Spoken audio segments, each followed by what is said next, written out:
Hey guys, how are you? David and Franco here from GearPop.com. I can't stop smiling because something very good is in the works, and I really hope it works out by Friday. I have the best viewers in the world, let me just say that. Okay, so anyway, moving on to the point of today's video, I want to talk about the iPad Air and my 5 first impressions that I have gathered in my mind throughout the past week or so. Actually, I've had this thing for exactly 1 week and 2 days by the time you see this video. And by the way, these first impressions don't only include my pros, they also include my cons.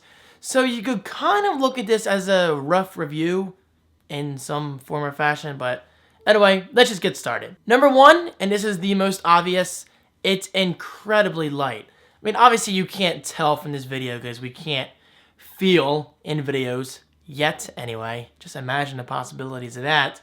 But hopefully you can tell with how I'm swinging this thing around. It is so freaking light, guys. It is a pound. It is so much lighter than my iPad 3. And I gotta say, coming from that device to this, worlds of a difference. There's a huge difference. Definitely the lightest iPad I've ever owned. Next to the iPad mini, first generation. I'm not sure the exact weight, but I'm pretty sure it's a little lighter than this. Number 2, thin form factor. Now, obviously, the whole iPad Air branding applies to the fact that this thing is light, but without light, well, doesn't come something like thin form factor, right? Did I say that correctly?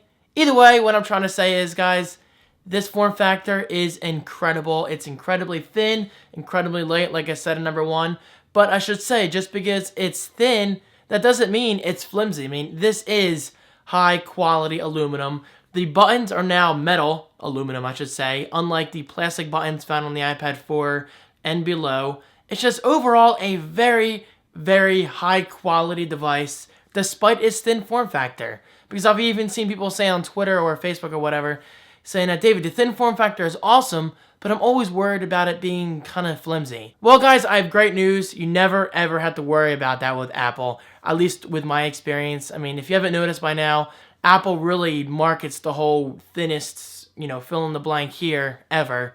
But with thinnest always comes high build quality, so it's not like they lose, sturdiness or anything like that. Number 3, great battery life. Now, I think this thing has 10 hours of battery life. I'm not exactly sure, but I will say this, through moderate usage, I said that kind of weird, I've only had to charge this thing once. And like I said, I've been using it for about a week now.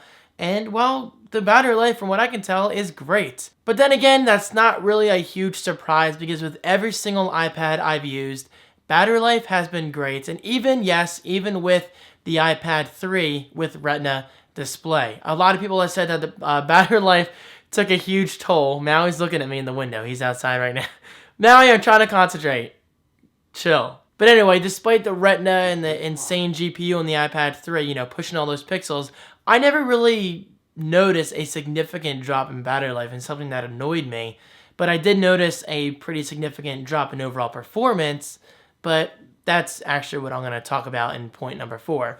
But anyway, yes, great battery life. It did not disappoint whatsoever. All right, Maui is scratching on the door. Let him in. Freaking cat just trolled me. I opened the door and he runs away. What is the point of scratching on the door then? I think he just knows I was recording a video. Point number 4, specs-wise, this is definitely the fastest iPad yet, but it doesn't feel like it at this point in time. Now, what do I mean by that?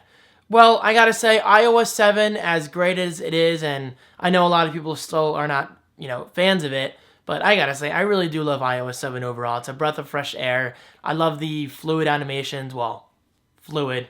I'm doing one quote because I don't want to drop my iPad Air. But overall, it's a pretty solid OS. However, that doesn't fully transfer over into the iPad Air experience. Like I said, specs-wise and in theory, this is the fastest iPad yet. So it should handle everything perfectly smooth, right? Well, in theory, of course. But the same thing goes for the Xbox One and the PlayStation 4.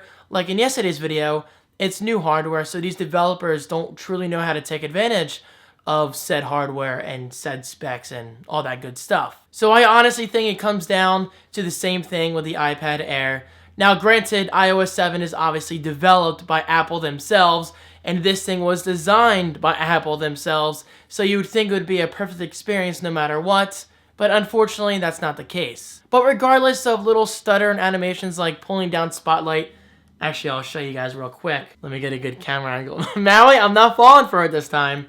Now watch, if I pull down spotlight, you see that slight stutter?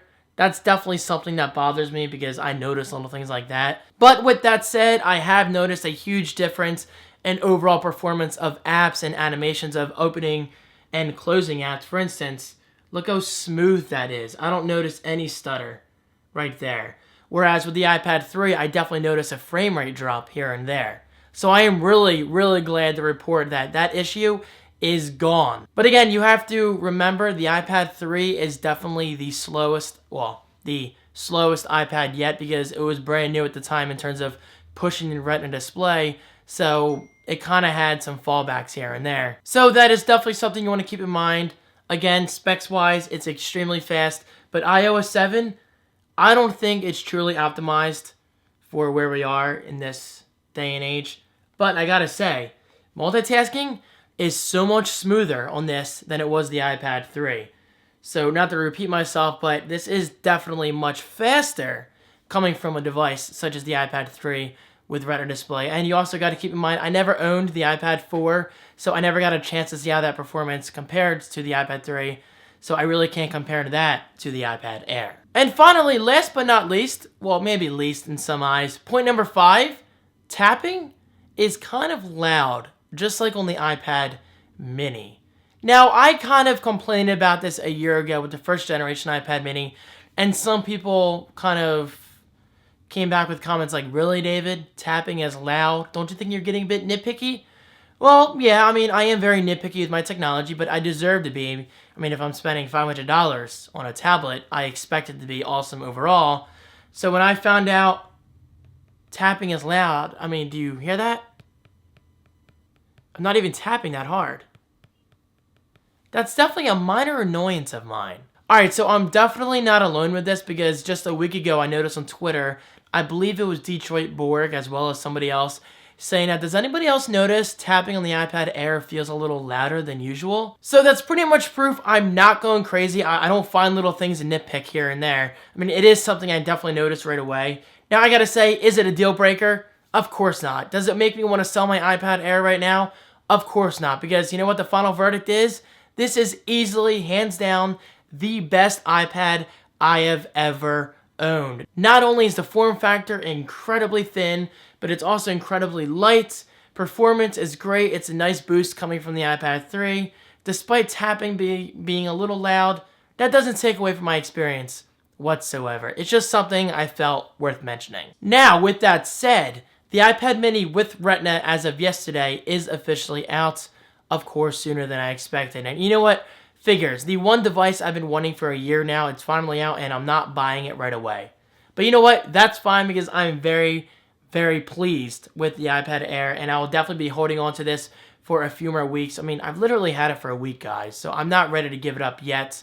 So I can promise you I will be unboxing the iPad mini in early December as long as supplies are there. But until then, I'm extremely happy with my iPad Air, and I'm still blown away by how light this is. I mean, I know I'm throwing it around a lot like this, but hopefully that'll give you a good idea of how truly light it is. And you can hold it in one hand, like I showed before. I mean, it's not exactly realistic one hand, because you gotta see, I'm stretching my hand like a mother, but still, it is light enough to hold like this and not worry about. I mean, look at this. It's like I'm holding a very thin book. It doesn't feel like I'm holding an iPad. And that right there is a big deal. And there you guys have it, my first impressions of the iPad Air. Overall, I'm loving it, that's no secret. So what do you guys think of the iPad Air? Is it overhyped? Is it amazing? Or would you rather have something smaller form factor, such as the iPad mini with 7.9-inch display? Also, by the way, a quick tip, if you ever get confused between the screen sizes, the regular size iPad is 9.7 inches, whereas the iPad mini is 7.9 inches. So you literally just have to switch the numbers around. And well, there you go. I love my iPad Air. Hopefully you guys enjoyed this video. As always, if you do like this video, please click that like button. I greatly appreciate it. Your support is always awesome. And I will see you in tomorrow's video, which is all about, I'm not even sure yet. So if you have any ideas, Post them below. Peace.